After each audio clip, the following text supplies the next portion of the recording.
देखिए, तो आज जो है आपका चैप्टर जो भारत का भौतिक विभाजन चल रहा था, इसका ये आपका चौथा पार्ट है। ठीक है, तो भारत के भौतिक विभाजन में पहले आप लोगों ने पढ़ा पर्वतों के बारे में, जिसमें से मुख्य रूप से उत्तरी पर्वत श्रृंखलाओं के बारे में आपने पढ़ा। ठीक है, फिर दूसरा जो भाग था उसमें आपने अरावली मरुस्थल के बारे में पढ़ा। ठीक है, फिर आपने पिछली क्लास में पढ़ा क्या, प्रायद्वीपीय पठार के बारे में। ठीक है, तो अब हम इसी प्रायद्वीपीय भारत को अगर हम देखें तो यही प्रायद्वीपीय भारत में जो है आपको कुछ बंदरगाह हैं। ठीक है, जिसे हम लोग पोर्ट कहते हैं। ठीक है, जिसे पोर्ट या सी पोर्ट कहते हैं, बंदरगाह या समुद्री बंदरगाह कहते हैं। ठीक है, तो सबसे पहले तो आपको यह जानना चाहिए कि जो बंदरगाह होता है तो उसका क्या काम है और किसे हम बंदरगाह कहेंगे। ठीक है, तो बंदरगाह का एक और नाम होता है वो क्या, पत्तन। क्या होता है, पत्तन। ठीक है, तो बंदरगाह और पत्तन होता क्या है, तो यह समुद्री व्यापार के लिए जो है एक ऐसा स्थान होता है जहां पर समुद्री जहाज आकर रुकते हैं। ठीक है, जैसे आप लोग सड़क परिवहन करते हैं, अगर सड़कों से अगर आप जाते हैं, ठीक है, तो आप क्या कहते हैं, बस से कहीं जाने के लिए आप बस स्टैंड पहुंचते हैं, या हम उसे बस अड्डा कहते हैं, है ना, जहां पर बसें ठहरी भी रहती है, वहां आप बस पर चढ़ते हैं, वहां आप उतरते हैं। ठीक है, उसे हम क्या कहते हैं, बस स्टैंड। ठीक है, अगर आप ट्रेन से सफर कर रहे होते हैं तो आप रेलवे स्टेशन जाते हैं, जंक्शन जाते हैं। ठीक है, अगर आप एरोप्लेन से सफर करते हैं तो आप एयरपोर्ट जाते हैं। ठीक है, तो उसी प्रकार से जो समुद्री जहाज होते हैं उनका जहां पर आवागमन होता है, जहां पर वो ठहरते हैं, जहां से वो निकलते हैं, या फिर जहां पर वो आते हैं, तो ऐसे स्थान को जो है हम लोग क्या कहते हैं, बंदरगाह कहते हैं या पत्तन कहते हैं। ठीक है, इंग्लिश में पोर्ट कह देंगे। ठीक है, तो हमारे भारत में भी जो है कई सारे बंदरगाह हैं जहां से समुद्री व्यापार होता है। किसी भी देश का जो अत्यधिक व्यापार होता है भारी सामानों का, वस्तुओं का, वो आपको जलीय मार्ग के माध्यम से होता है। ठीक है, तो आपने परिवहन के 3 प्रकार को पढ़ा होगा। ठीक है, तो पहले अगर आप लोगों ने ज्योग्राफी को पढ़ा है तो परिवहन के प्रकार को पढ़ा होगा। ठीक है, जिनमें से एक होता है आपको स्थल परिवहन। ठीक है, तो स्थल परिवहन जो है इसमें क्या है कि जो आपको सड़कें हैं, रेल की पटरियां हैं, ये सब महत्वपूर्ण भूमिका निभाते हैं। ठीक है, तो जो बस और ट्रेन से सफर करते हैं वो कहलाता है आपको स्थल परिवहन। ठीक है, दूसरा क्या होता है आपको, तो वायु परिवहन। तो वायु परिवहन यानी जो वायु मार्ग से, हवा के रास्ते से जो है अगर हम यात्रा करते हैं तो इसे कहते हैं वायु परिवहन। ठीक है, और तीसरा होता है आपको क्या, जल परिवहन। क्या होता है, जल परिवहन, जहां पर जल मार्गों के द्वारा जो है हम यात्राएं करते हैं। ठीक है, तो जो स्थल परिवहन है ये आपको सबसे प्रचलित परिवहन है। ठीक है, जो डोर टू डोर जो है आपको चीजों को पहुंचा देता है ना, आप जहां पर पहुंचना चाहते हैं वहां तक आपको पहुंचा देता है, क्योंकि सड़कें हर गली मोहल्ले तक पहुंची हुई है। ठीक है, वायु परिवहन जो है ये आपको सबसे महंगा परिवहन है। ठीक है, और इसमें हल्के वस्तु को ही आप लेके जा सकते हैं, भारी वस्तु को आप लेके नहीं जा सकते हैं। ठीक है, लेकिन जो जल परिवहन होता है यह आपको भारी वस्तुओं को ढोने के लिए जो है सबसे अच्छा और सस्ता परिवहन माना जाता है। ठीक है, तो जल परिवहन के अंतर्गत ही आप कुछ बंदरगाहों का अध्ययन करते हैं जहां पर समुद्री जहाजों से सामान लाए जाते हैं, या फिर वहां से समुद्री जहाज जो है अन्य देशों के लिए, अन्य शहरों के लिए निकलते हैं। ठीक है, तो ऐसे स्थान को हम क्या कहते हैं, बंदरगाह कहते हैं। ठीक है, तो भारत में कुछ बंदरगाह है जिनके बारे में आपको पढ़ना है। ठीक है, जिनमें से पहला जो बंदरगाह है वो है आपको कांडला बंदरगाह। तो पहला जो आपका है वो क्या है, कांडला बंदरगाह। ठीक है, इसे आप कांडला पत्तन भी कह सकते हैं। ठीक है, तो यह जो कांडला पत्तन है ये आपको गुजरात में है। कहां पर है, गुजरात में। ठीक है, ये तो हमारा क्या है, गुजरात है। ठीक है, तो गुजरात में ही यहाँ पर आपको क्या है, कांडला बंदरगाह। ठीक है, तो ये आपको गुजरात के क्षेत्र में है। ठीक है, तो कांडला बंदरगाह जो है ये आपको प्राचीनतम बंदरगाह कहलाता है। ठीक है, ये बहुत ही प्राचीन है। ठीक है, इसे हम कहते हैं प्राचीनतम बंदरगाह। ठीक है, तो आपसे पूछा जाएगा प्राचीनतम बंदरगाह के बारे में, तो कहेंगे जो कांडला बंदरगाह है उसे हम क्या कहते हैं, प्राचीनतम बंदरगाह कहते हैं। ठीक है, तो इसका जो नाम है ये बदल दिया गया है, नया नाम अभी जो है ये है आपको दीनदयाल उपाध्याय। तो दीनदयाल उपाध्याय बंदरगाह। ठीक है, तो ये नया नाम भी आपको याद रखना है। इससे पहले हम लोग कांडला बंदरगाह के नाम से, कांडला पत्तन के नाम से जानते थे। ठीक है, हालांकि अभी भी अधिकतर प्रचलित ये कांडला के ही नाम से है। ठीक है, क्योंकि नए नाम आ जाने से पुराना नाम खत्म तो नहीं हो जाता है ना। तो अभी इसका नया नाम हो गया है दीनदयाल उपाध्याय बंदरगाह। ठीक है, लेकिन इसे प्राचीन नाम कांडला बंदरगाह के नाम से जानते थे। ठीक है, ये जो आपको कांडला बंदरगाह है, ठीक है, ये आपको कच्छ की खाड़ी के पास स्थित है। ठीक है, ये कहां पर है, कच्छ की खाड़ी के पास स्थित है। ठीक है, तो कच्छ की खाड़ी कहां पर है आपको, गुजरात में। ठीक है, और यह जो आपको बंदरगाह बनाया गया था, ये आजादी से पहले एक बंदरगाह हुआ करता था आपको। ठीक है, ये गुजरात से जो है आपको सटा हुआ क्या है, कौन सा देश है, पाकिस्तान है। ठीक है, तो आप लोग भारत का जो भौतिक विभाजन का पहला क्लास था, जिसमें आप लोगों ने पढ़ा था भारत के पड़ोसी देशों के बारे में। ठीक है, तो भारत के जो पड़ोसी देश है, तो पश्चिम साइड में कौन सा है, पश्चिम की बात की जा रही है। अगर पश्चिम की बात की जाएगी तो केवल पाकिस्तान। ठीक है, अगर उत्तर पश्चिम कहा जाएगा तब अफगानिस्तान। ठीक है, तो पश्चिम में जो गुजरात के साइड में है, ये आपको कौन सा देश है, पाकिस्तान है। ठीक है, तो यहाँ पर पाकिस्तान में एक बंदरगाह हुआ करता था जिसका नाम था कराची बंदरगाह। क्या नाम था, कराची बंदरगाह। ठीक है, तो जो कराची बंदरगाह था ये आपको व्यापार का जो है एक महत्वपूर्ण केंद्र हुआ करता था। यहाँ से ज्यादा अंतरराष्ट्रीय व्यापार होते थे। ठीक है, लेकिन जब विभाजन हुआ भारत का और यह कराची वाला भाग चला गया कहाँ, पाकिस्तान में। ठीक है, तो इसी के बदले में जो है भारत में आपको एक बंदरगाह बनाया गया जिसको हम क्या कहते हैं, कांडला बंदरगाह। ठीक है, तो ये एक ऐसा बंदरगाह है जिसका प्रयोग जो है हम लोग व्यापार के लिए पहले सबसे ज्यादा करते थे। ठीक है, तो कांडला बंदरगाह जो आपसे पूछा जाएगा एग्जाम में कि किस बंदरगाह के स्थान पर जो है इसका निर्माण किया गया था, तो ये कराची बंदरगाह के स्थान पर। ठीक है, तो कराची बंदरगाह आजादी के बाद जो है ये कहां चला गया, पाकिस्तान। ठीक है, और इसके बदले में जो है आपको भारत में कौन सा बंदरगाह बन गया, कांडला बंदरगाह। ठीक है, ये जो कांडला बंदरगाह है ये आपको क्या है, ज्वार धाराओं पर जो है निर्भर है। ठीक है, ये किस पर निर्भर है, ज्वार धाराओं पर। ठीक है, तो आप लोगों को विश्व के भूगोल में पढ़ाया गया था ज्वार और भाटा के बारे में। ठीक है, तो ज्वार और भाटा जहां पर आपको समुद्री लहरें चलती है। ठीक है, तो उन्हीं समुद्री लहरों को हम क्या कहते हैं, ज्वार धाराएं कहते हैं। ठीक है, तो यह जो ज्वार धाराएं होती है इनमें क्या होता है, फ्लो होता है, करंट होता है।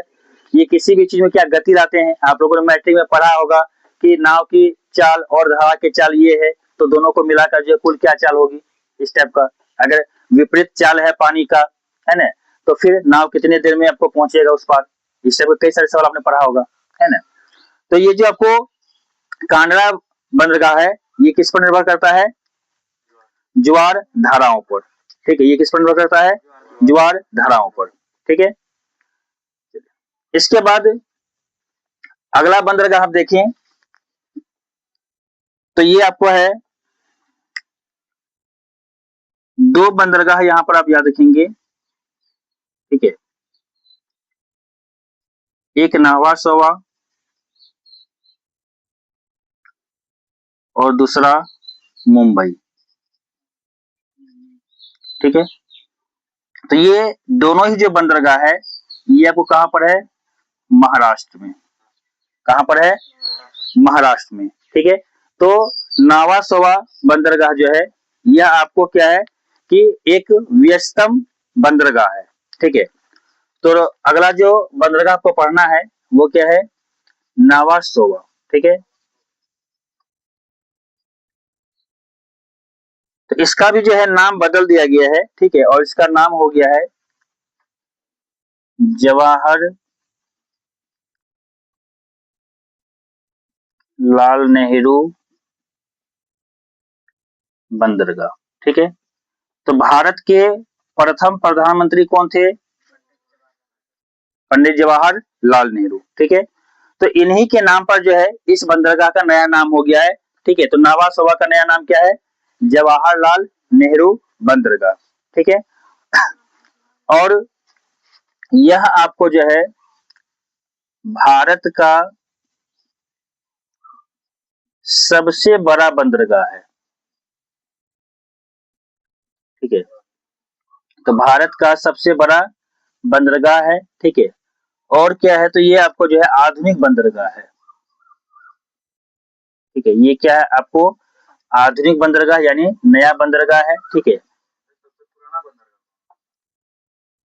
सबसे पुराना आपको पहले जो बताया कांडला बंदरगाह। ठीक है, हाँ, तो ये आपको जो है सबसे पुराना, जब हमारा देश आजाद हुआ था, ठीक है, तो उस समय ही जो है इसका निर्माण किया गया था। ठीक है, तो ये प्राचीन बंदरगाह में आपको जाना जाता है। ठीक है, तो यहाँ पर आपको जो नावासावा बंदरगाह है, ठीक है, ये अब नया नाम क्या हो गया है? जवाहरलाल नेहरू बंदरगाह। ठीक है, और यह भारत का आपको क्या है? सबसे बड़ा बंदरगाह है। ठीक है, आधुनिक बंदरगाह है। ठीक है, इसी में आपको एक बंदरगाह जो है मुंबई बंदरगाह। ठीक है, तो इसके बारे में ज्यादा आपको चीजें नहीं पढ़ना है, बस यह आपको याद रखना है कि एक मुंबई पत्तन जो है बंदरगाह जो है, ये जो है नावासोवा जो है इसके भार को कम करने के लिए इसको बनाया गया है। ठीक है, तो नावासोवा के भार को कम करने के लिए, ठीक है, तो यहाँ पर जो नावासोवा था यहाँ से व्यापार बहुत ज्यादा होता था। ठीक है, यहाँ पर भीड़ हमेशा लगी रहती थी। ठीक है, काफी व्यस्त यह बंदरगाह हुआ करता था। ठीक है, तो इस पर भार कम पड़े। ठीक है, इसलिए यहाँ पर एक और बंदरगाह बना दिया गया जिसे हम लोग मुंबई बंदरगाह के नाम से जानते हैं। ठीक है, तो महाराष्ट्र में आपको दो बंदरगाह हो गए। ठीक है, नावासोवा और मुंबई। ठीक है, इसके बाद तीसरा आपको बंदरगाह जो है इसका नाम है मुर्मा गोवा। हाँ, तो नाम से ही पता चला ये कहां पर होगा?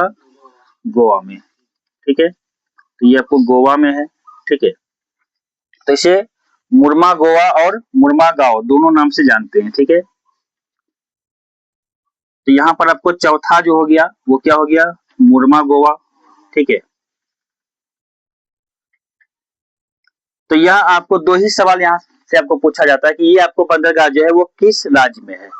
तो नाम से पता चल रहा है किस राज्य में है? गोवा में है। ठीक है, और दूसरी बात जो यहाँ आपको याद रखना है, ये आपको एक नदी है जिसका नाम है जुआरी नदी। क्या नाम है? जुआरी नदी। ठीक है, तो जुआरी नदी के जो है जुआर नद मुख पर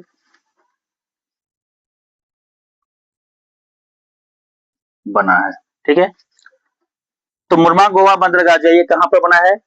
जुआरी नदी के जुआर नद मुख पर। ठीक है, जुआरी नदी आपको नदी है। ठीक है, और ज्वार नद मुख जो है नदियों के द्वारा निर्माण किया गया एक स्थान होता है। ठीक है, तो ज्वार नद मुख क्या होता है था उसको समझ लीजिए। देखिए, दो चीजों को आपको ध्यान रखना है।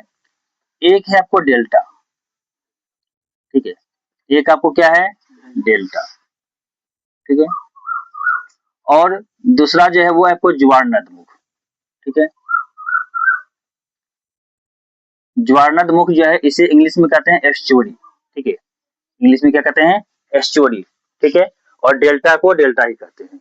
ठीक है, तो जो आपको नदियां होती है ये जब स्थलीय रूप में बहते हुए जब समुद्र में जाकर मिलने लगती है तो यहाँ पर जो है अपने अवसादों को लेकर जाती है साथ में, और इन अवसादों से जो है दो प्रकार के जो स्थल का वो निर्माण करते हैं।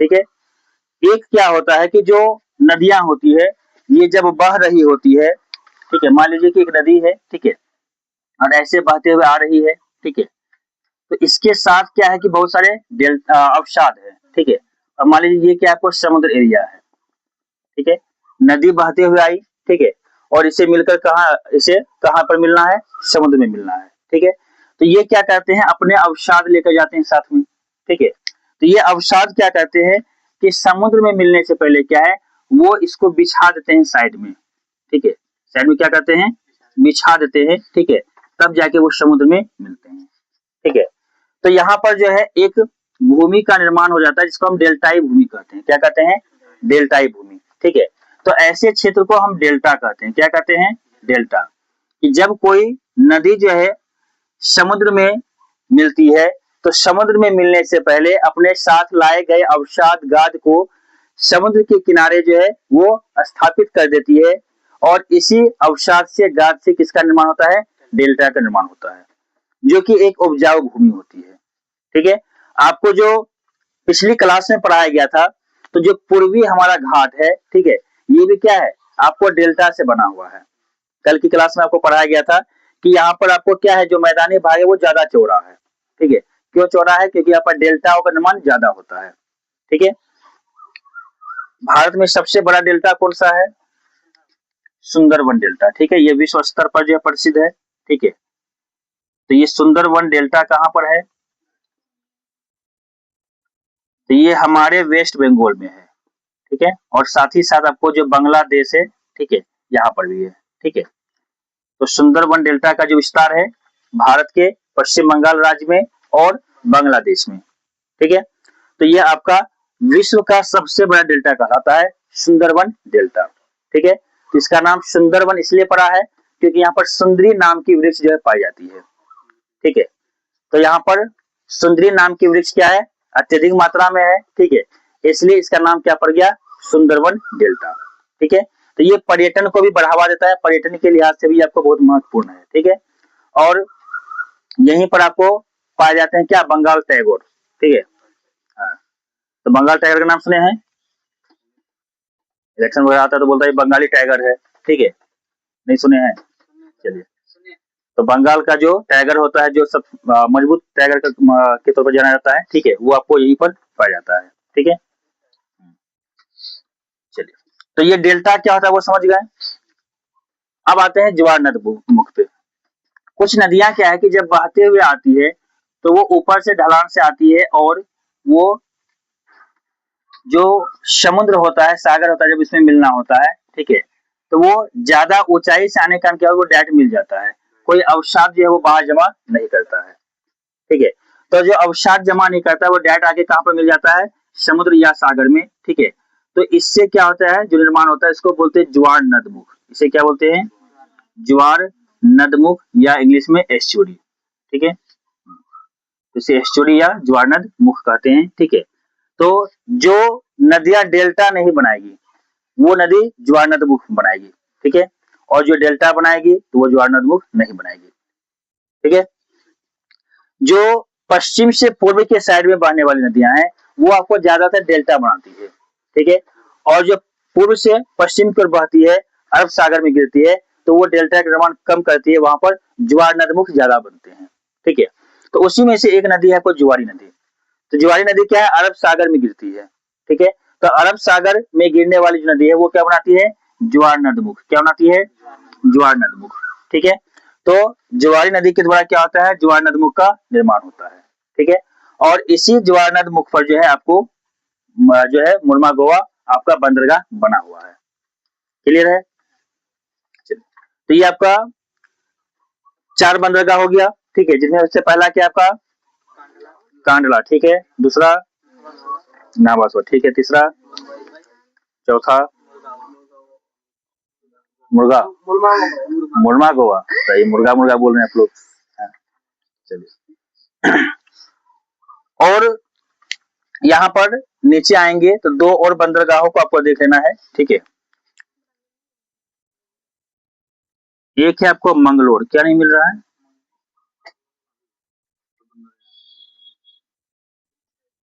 क्या नहीं मिल रहा आपको? एटलस में मिलेगा, एटलस में आपको मिल जाएगा, ठीक है। चलिए, तो यहाँ पर आपको एक पत्तन जो है वो क्या हो गया आपको? मंगलोर। तो मंगलोर कहाँ पर है? कर्नाटक में, ठीक है। तो यहाँ पर आपको एक बंदरगाह हो गया, ठीक है, जिसका नाम क्या है? मंगलोर, ठीक है। और जो मंगलोर है ये आपको कहाँ पर है? कर्नाटका में है, ठीक है, ठीक है। तो आपको यहाँ पर मंगलोर पत्थर में जो है ज्यादा कुछ याद रखने की आपको आवश्यकता नहीं है, ठीक है। तो आपको अधिकतर जो एग्जाम में पूछे जाते हैं वो केवल यह पूछा जाता है कि कौन सा पत्थर कहाँ पर है, कौन सा बंदरगाह कहाँ पर है, ठीक है। तो वो आपको राज्य का नाम याद रखना है। कुछ ऐसे बंदरगाह है जिसमें कुछ इंपॉर्टेंट पॉइंट है आपको याद करने के लिए, तो वो आपको लिखते जा रहे हैं, ठीक है। और बाकी जो आपको केवल राज्य याद रखना है, ठीक है। तो जो ये आपको मंगलोर है ये कहाँ पर है? कर्नाटक में है, बस आपको इतना ही याद रखना है, ठीक है। एक और बंदरगाह आपको है कोचिन बंदरगाह, ठीक है। ये कहाँ पर है? केरला में, ठीक है। अब केरलम हो गया, ठीक है। जो केरलम है, ठीक है, यहाँ पर आपको क्या है? कोचिन बंदरगाह। कौन सा है? कोचिन बंदरगाह, ठीक है। तो अब यहाँ पर देखिए जो हमारा पश्चिमी तट है, इसे हम क्या कहते हैं? पश्चिमी तट, ठीक है। तो पश्चिमी तट पर जो है आपको कितने बंदरगाह हो गए? 6 बंदरगाह, ठीक है। कांडला, मुर्मागोवा, मंगलोर, कोचीन, ये बाकी नावासवा और मुंबई, ठीक है। इसे नावासवा और इसे नहावा सवा के नाम से भी जानते हैं, ठीक है। हाँ, नहावा सेवा, ठीक है, नहावा सेवा के नाम से भी जानते हैं, इसलिए कंफ्यूज नहीं होइएगा। आपको अलग अलग बुक में ये थोड़ा सा नाम अलग अलग मिल सकता है, ठीक है। तो इसी को हम नहावा सेवा भी कहते हैं, ठीक है। तो ये आपको टोटल बंदरगाह पश्चिमी तट पर कितने हो गए? 6, ठीक है। तो आपको बंदरगाह के टॉपिक में जो है ज्यादा चीजों को पढ़ने की आवश्यकता नहीं, इसलिए कई सारे ऐसी किताब हैं जहां पर आपको जब पढ़ेंगे तो बंदरगाह के बारे में ज्यादा आपको चर्चा भी नहीं मिलेगा, ठीक है, क्योंकि वहां से ज्यादा सवाल नहीं पूछे जाते हैं। लेकिन चूंकि आप एक बार ज्योग्राफी को पूरा पढ़ रहे हैं तो हर चीज के बारे में थोड़ा बहुत जानकारी होना चाहिए, है ना, ताकि आपको बाय चांस कहीं पर सवाल पूछ लेगा तो दिक्कत नहीं हो, ठीक है। तो बंदरगाह से अगर आपसे पूछ लिया जाएगा कि कौन कौन से बंदरगाह आपको पश्चिमी तट पर है, एक सवाल तो ऐसे ही बन सकता है। आपको 4 ऑप्शन दे दिया जाएगा और पूछा जाएगा कौन सा बंदरगाह जो पश्चिमी तट पर है। तो आपको याद रखना है कि जो कांडला है वो गुजरात में है पश्चिमी तट पर, नावासवा और मुंबई आपको महाराष्ट्र में है, मुर्मागोवा आपको गोवा में है, मंगलोर कर्नाटका में है, कोचिन केरलम में है। ये 6 बंदरगाह जो है ये आपको कहाँ पर है? पश्चिमी तट पर। कहाँ पर है? पश्चिमी तट पर, ठीक है। इनसे कुछ जो फैक्चुअल चीजें आपसे एग्जाम में पूछी जा सकती है वो भी आपको यहाँ पर बता दिया गया है, ठीक है। बाकी आपको डेल्टा और ज्वारनदमुख में अंतर बता दिया गया, ठीक है। चलिए, यहाँ तक में कोई दिक्कत आप लोग को क्लियर है यहाँ तक? ठीक है, तो इसका आप लोग फोटो ले लीजिए, आप पूर्वी तट के बारे में को पढ़ाया जाएगा।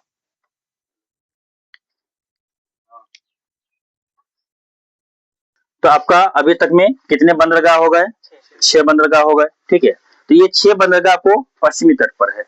आप पूर्वी तट पर आते हैं तो यहाँ पर एक बंदरगाह आपको है देखने को मिलता है, जो इसका नाम है तूतीकोरिन, ठीक है। इसका नाम क्या है? तूतीकोरिन, ठीक है। एक इसके ऊपर आपको दिखेगा जिसका नाम है आपको चेन्नई बंदरगाह, ठीक है। तो चेन्नई बंदरगाह, और इसके ऊपर एक आपको दिखेगा जिसका नाम है एन्नोर, ठीक है। तो ये 3 बंदरगाह जो है ये आपको तमिलनाडु में है, ठीक है। तो ये तीनों बंदरगाह जो है ये तीनों बंदरगाह कहाँ पर है? तमिलनाडु में है, ठीक है। तो यहाँ पर आपको 3 बंदरगाह के बारे में जो है पढ़ना है, ठीक है। तो सबसे पहले देखते हैं जो आपको 7वें नंबर पर तूतीकोरिन के बारे में, ठीक है। तो जो तूतीकोरिन बंदरगाह है ये किस राज्य में है? तमिलनाडु में, ठीक है। यह जो आपको तूतीकोरिन बंदरगाह है यह आपको तमिलनाडु के मन्नार की खाड़ी, आप लोग को जो है पिछली क्लास में पढ़ाए थे यहाँ नीचे में आपको क्या है, मन्नार की खाड़ी, ठीक है, जहां से आपको जो है आदिम पुल जो है जिसे हम लोग राम सेतु कहते हैं, ठीक है, तो वहां आपको देखने को मिलते हैं उनके अवशेष, ठीक है, आदमपुर चलिए हमको लगा आदमपुर में अपने मिल गया आपको, ठीक है, चलिए देखिए, तो यह जो है आपको तूतीकोरिन में जो बंदरगाह है ये कहाँ पर है, तो मन्नार की खाड़ी में, कहाँ पर है, मन्नार की खाड़ी में, ठीक है, तो ये आपको मन्नार की खाड़ी में स्थित है, ठीक है, तो खाड़ी को भी याद रखिएगा कि जो मन्नार की खाड़ी है ये आपको भारत के दक्षिण में है, ठीक है, खंभात की खाड़ी जो है ये गुजरात के दक्षिण में है, और कच्छ की खाड़ी जो है ये गुजरात के यहाँ बीच में है। ये तीनों खाड़ी से भी सवाल पूछा जाता है तो कंफ्यूज हो जाता है कौन कहाँ पे है, ठीक है, तो कच्छ का तो खैर याद भी रह जाता है गुजरात कच्छ से, ठीक है, लेकिन खंभात और मन्नार में कंफ्यूजन ज्यादा होता है, इसलिए याद रखिएगा कि गुजरात के नीचे जो आपको यहाँ पर क्या है, आपको खंभात की खाड़ी, ठीक है, हाँ याद रखिएगा, ख से खंभात, गो से गुजरात, ख गो, है ना, और जो आपको तमिलनाडु से नीचे है, ये आपको तमिलनाडु एरिया में जो आता है उसको हम क्या बोलते हैं, मन्नार की खाड़ी, ठीक है, तो इससे आपको क्या होता है, श्रीलंका का जो है वो मार्ग जुड़ता है, ठीक है, तो यह जो मन्नार की खाड़ी है यहाँ पर आपको मोतियों का भी उत्पादन ज्यादा होता है, ठीक है, हाँ, तो यहाँ पर मोती का उत्पादन आपको देखने को मिलता है, ठीक है, तो यह जो आपको बंदरगाह है, ठीक है, वह मोतियों के लिए भी जो है जाना जाता है, ठीक है, तो यह जो एरिया है, ठीक है, यहाँ पर आपको मोती का उत्पादन जो है वो ज्यादा होता है, ठीक है, तो मोती किससे निकलते हैं, सीप से निकलते हैं, ठीक है, हाँ, तो ये सीप यहाँ ज्यादा पाए जाते हैं इसलिए यहाँ पर आपको मोती मिलते हैं, ठीक है, हाँ। इसके अलावा आपको और एक बात यहाँ याद रखना है, यहीं पर आपको क्या है, भारत का सबसे बड़ा राष्ट्रीय उद्यान है, लेकिन कैसा राष्ट्रीय उद्यान, राष्ट्रीय उद्यान तो बहुत सारे होते हैं, तो ये क्यों प्रसिद्ध है, तो ये जलीय राष्ट्रीय उद्यान, यानी ये आपको समुद्र के बीच में जो है ये उद्यान बना हुआ है, ठीक है, तो भारत का सबसे बड़ा जो जलीय राष्ट्रीय उद्यान है वो कहाँ पर है, तो तूतीकोरिन बंदरगाह के ही पास है, ठीक है, जो कि आपको मन्नार के खाड़ी में है, ठीक है। इसके बाद अगला जो आपका बंदरगाह है, तो तूतीकोरिन के बाद कौन सा है, चेन्नई, ठीक है, तो 8वें नंबर पर कौन आ गया, चेन्नई। चेन्नई के बारे में आप जो है एक बात याद रखिएगा कि ये आपको क्या है, कृत्रिम बंदरगाह है, हाँ, यह आपको क्या है, कृत्रिम बंदरगाह है, ठीक है, तो कृत्रिम किसे कहते हैं, मानव द्वारा निर्मित, ठीक है, तो ये आपका मानव द्वारा निर्मित बंदरगाह है, ठीक है, क्यों कृत्रिम बंदरगाह है, क्योंकि इसकी गहराई कम है, इसकी गहराई क्या है, कम है, ठीक है, तो जहां पर गहराई कम होगा तो वहां पर तो मानव अपना प्रयास करेगा ही, ठीक है, तो गहराई कम होने के कारण जो है मानव ने अपना प्रयास किया और मानव के प्रयासों से ही यह बंदरगाह जो है आज चल रहा है, ठीक है, और अभी ये एक अच्छा खासा व्यस्त बंदरगाह है, यानी यहाँ से अच्छा खासा व्यापार होता है, ठीक है, तो ये आपको क्या है, कृत्रिम बंदरगाह है, ठीक है, तो आपसे पूछ लिया जाएगा कौन सा बंदरगाह कृत्रिम बंदरगाह है, तो चेन्नई बंदरगाह, ठीक है, तो क्यों कृत्रिम है, क्योंकि समुद्र की गहराई कम है, ठीक है, तो बंदरगाह दो प्रकार के होते हैं, एक प्राकृतिक दूसरा कृत्रिम, है ना, तो यहाँ पर एक क्या हो गया, प्राकृतिक, और दूसरा क्या हो गया, कृत्रिम, तो जो प्रकृति के द्वारा जो है कुछ ऐसे भूभाग का निर्माण किया जाता है या कुछ ऐसे क्षेत्र का निर्माण किया जाता है जो आपको सुविधा प्रदान करती है क्या, समुद्री यातायात का, तो वो हम कह देते हैं उसको प्राकृतिक बंदरगाह, और जिसे मानव ने अपने प्रयासों से बनाया है उसको हम कहते हैं कृत्रिम बंदरगाह, ठीक है, तो कृत्रिम बंदरगाह के रूप में जो है आप जान सकते हैं कौन सा, चेन्नई को, ठीक है, तो ये भी आपका एक महत्वपूर्ण पॉइंट है, ठीक है। इसके अलावा एक आपको है एन्नोर, तो एन्नोर भी आपको कहां पर है, तमिलनाडु में ही है, ठीक है, तो इसके बारे में जो है आप याद रख सकते हैं कि यह क्या है, भारत का एकमात्र निगमित बंदरगाह, तो निगमित का मतलब हो गया जो प्राइवेट कंपनी का है, ठीक है, जो सरकारी नहीं है, ठीक है। जैसे आप लोग देखते हैं बहुत सारी कंपनी में लिखा रहता है प्राइवेट लिमिटेड, तो लिमिटेड को ही क्या कहते हैं, निगम कहते हैं, निगमित कहते हैं, ठीक है। जो प्राइवेट लिमिटेड कंपनी होती है उसको हम निगमित करते हैं, ठीक है। तो सरकार के द्वारा से मान्यता प्राप्त है, लेकिन ये सरकारी जो है बंदरगाह नहीं है, ये क्या आपको प्राइवेट है, ठीक है। तो इसे एल्लोर बंदरगाह को जो है हम निगमित बंदरगाह कहते हैं, क्योंकि ये क्या है, प्राइवेट है, ये सरकारी नहीं है, ठीक है। तो ये भारत का एकमात्र जो है आपको निगमित बंदरगाह है जहां पर प्राइवेट है, ठीक है, यानी गवर्नमेंट के द्वारा इनको जो है सहायता प्रदान की गई, ठीक है। और ये कंपनी जो बनाई गई, बंदरगाह जो बनाया गया वो किसी कंपनी के द्वारा, ठीक है। तो किसी कंपनी के द्वारा बनाया गया बंदरगाह में ये आपको एकमात्र बंदरगाह है, ठीक है। तो यहाँ पर आपको प्राइवेट और गवर्नमेंट दोनों अथॉरिटी रहती है, लेकिन इसको पूर्ण रूप से हम सरकारी नहीं कर सकते हैं, ठीक है। यहाँ लिख भी दें, आप लोग को ध्यान में रहेगा कि पूर्णतः जो है ये सरकारी नहीं है ना, तब आप लोग को ध्यान में रहेगा। तो ये एकमात्र ऐसा बंदरगाह है जो पूर्ण रूप से सरकारी नहीं है, ठीक है। तो ये आप जो है याद रख सकते हैं। इसके बाद जो है आपका अगला बंदरगाह आते हैं, अगला है आपको विशाखापत्तनम। अगला जो है वो क्या है, विशाखापत्तनम, ठीक है। तो विशाखापत्तनम जो है ये कहां पर है, आंध्र प्रदेश में। तो आप लोगों ने विशाखापत्तनम के बारे में सुना अवश्य होगा नाम, है ना। तो जो आपको 10वें नंबर पर है ये है आपको विशाखापत्तनम, ठीक है। तो इसके बारे में कुछ खास बात में आपको याद रखना है कि यह जो है भारत का सबसे गहरा बंदरगाह है। ये सबसे गहरा बंदरगाह है, यानी इसकी गहराई जो है वो सबसे अधिक है, ठीक है। और क्या है, यह जो बंदरगाह है आपको, यह स्थल रुद्ध है, ठीक है। ये क्या है आपको, स्थल रुद्ध बंदरगाह। तो स्थल रुद्ध का मतलब क्या होता है, तो देखिए जितने भी बंदरगाह हैं वो क्या तट पर है, वो क्या है, तट पर है, ठीक है। भले हम यहाँ पर था सबको नावा सवा को इधर लिखने के लिए ये बढ़ा दिए इधर, ठीक है, लेकिन ये है क्या पूरा तट पर है, ठीक है। ये कहाँ पर है, पूरा तट पर है, ठीक है। लेकिन जो ये विशाखापत्तनम है ये तट पर नहीं है, ये थोड़ा अंदर है, यानी ये भूमि के बीच में है।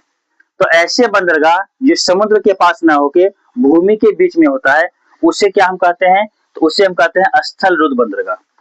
उसे क्या कहते हैं, स्थल रुद्ध बंदरगाह। ये जितने भी बंदरगाह हैं ये क्या है आपको समुद्र के तट पर, ये कहां पर है, समुद्र के तट पर, ठीक है। लेकिन यह जो बंदरगाह है आपको ये क्या आपको स्थल में भूमि के बीच में है, ठीक है। ये क्या आपको भूमि के बीच में, तो यहाँ से आपको रास्ता बनाया गया है समुद्र को जोड़ने के लिए, ठीक है। और उस नहर के माध्यम से, रास्ते के माध्यम से जो है ये जहाज आते जाते हैं, ठीक है। लेकिन ये बना हुआ जो बंदरगाह है ये कहाँ पर है, भूमि के बीच में, ठीक है। इसलिए इसे हम क्या कहते हैं, स्थल रुद्ध बंदरगाह कहते हैं, ठीक है। हाँ, इसे स्थल रुद्ध या स्थलबद्ध भी कह देते हैं, ठीक है। तो स्थल रुद्ध या स्थलबद्ध कुछ भी रहे, तो स्थलबद्ध मतलब क्या, जो स्थलों में बंधा हुआ है वही स्थलबद्ध है, ठीक है। तो जो स्थल के बीच में हो, अक्सर जो हम देखते हैं कि बंदरगाह कहाँ पर होंगे, तट पर होंगे, क्योंकि समुद्र से व्यापार होना जाना है ना। लेकिन ये एक अपवाद है कि आपको क्या है, स्थल के भूमि के बीच में है, ठीक है। तो ये आपको खुला महासागरीय संपर्क नहीं है, ठीक है। ये नहर के माध्यम से महासागर से जुड़ते हैं, ठीक है। इसका एक और नाम आपको है, तो एक अन्य नाम में याद रख सकते हैं, विजग बंदरगाह, ठीक है। तो अगर आपसे पूछ लिया जाए कि विजग बंदरगाह जो है किस बंदरगाह का नाम है, ठीक है, तो ये आपको कौन सा है, विशाखापत्तनम। तो विशाखापत्तनम का ही एक और नाम क्या है आपको, विजग, क्या है, विजग। तो इसे हम विजग बंदरगाह के नाम से भी जानते हैं, ठीक है। एक और यहाँ पर याद रख सकते हैं कि ये जो स्थल रुद्ध है या स्थलबद्ध है, इसके कारण क्या है, ये सुनामी के खतरों से बचा हुआ है, ठीक है। तो सुनामी का खतरा जो है ये क्या है, नहीं है, ठीक है। तो सुनामी का खतरा यहाँ पर क्या है, नहीं है। सुनामी अक्सर कहाँ आते हैं, समुद्र में, ठीक है। तो जो समुद्र तट पे बंदरगाह होते हैं उसको नुकसान ज्यादा पहुंचाते हैं, और ये समुद्र तट पर तो विशाखापट्टनम है ही नहीं, ठीक है। इसलिए यहाँ पर सुनामी का खतरा क्या है, नहीं है। सुनामी का खतरा क्या है, नहीं है, ठीक है। तो ये भी आप एक पॉइंट याद रख सकते हैं। तो आपसे पूछा जा सकता है कि कौन सा बंदरगाह ऐसा है जिसको सुनामी का खतरा नहीं है, ठीक है। तो वो कौन सा है, विशाखापट्टनम। तो उसका कारण क्या है, ये आपको समुद्र तट पर नहीं है। समुद्र तट पर नहीं तो खतरा नहीं होगा, ठीक है। इसके बाद अगला जो है ये है आपको पारादीप। अगला बंदरगाह जो वो क्या है, पारादीप, ठीक है। तो पारादीप कहाँ है, ओडिशा में।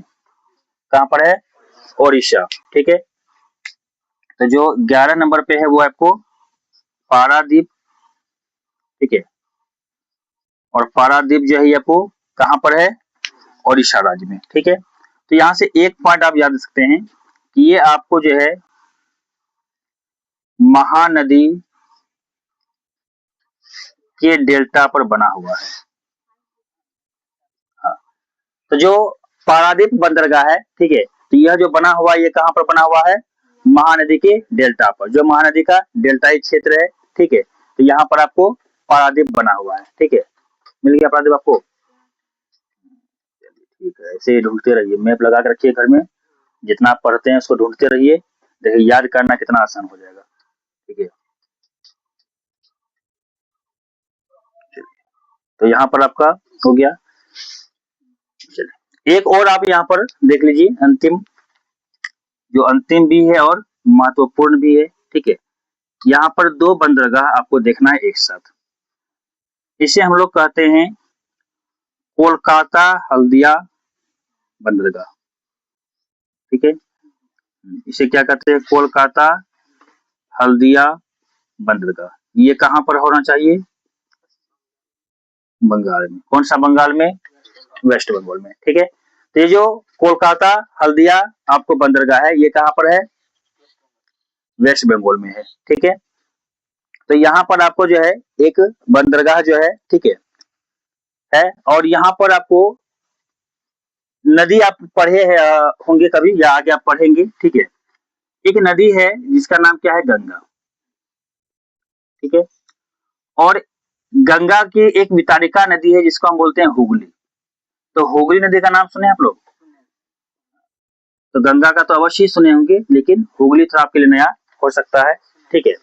हाँ, तो यह जो है आपको ये हुगली नदी पर ही बना हुआ है, ठीक है। तो ये आपको जो है कोलकाता हल्दिया, ये दोनों एक दूसरे से जुड़ा हुआ है, ठीक है।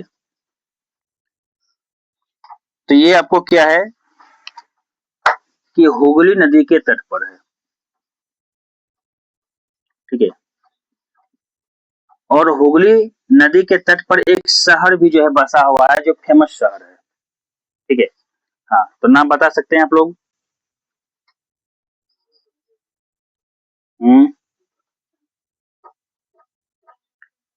ऑप्शन देंगे, ठीक है, ऑप्शन दे देते हैं। ऑप्शन आपको है कोलकाता, दूसरा ऑप्शन आपको है हल्दिया, तीसरा जो है आपको ऑप्शन है दार्जिलिंग, चौथा आपको है सिलीगुड़ी। चलिए चार ऑप्शन आपको दिया गया है।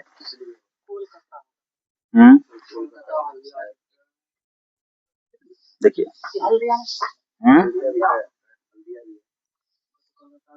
देखिए हल्दिया शहर के बारे में आपने सुना है,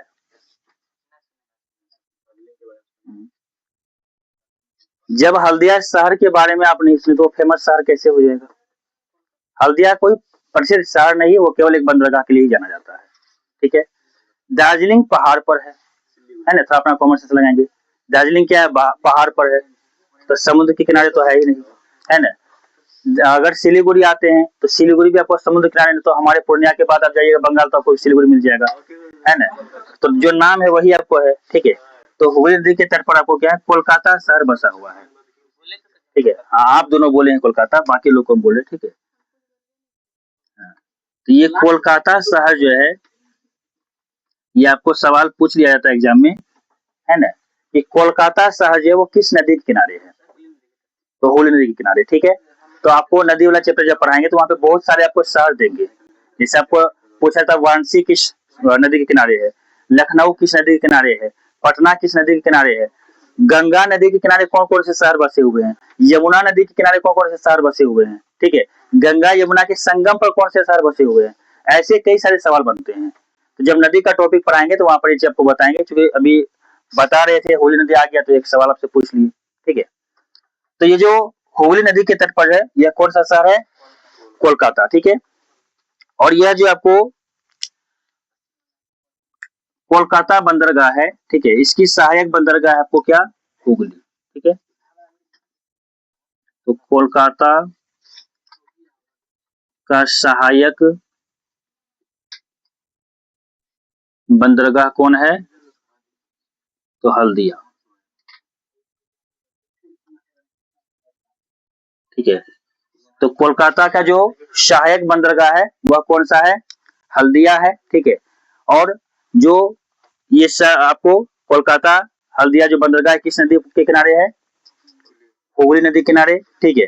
और हुगली नदी किसकी सहायक नदी है? गंगा की, ऊपर लिख भी दिए हैं।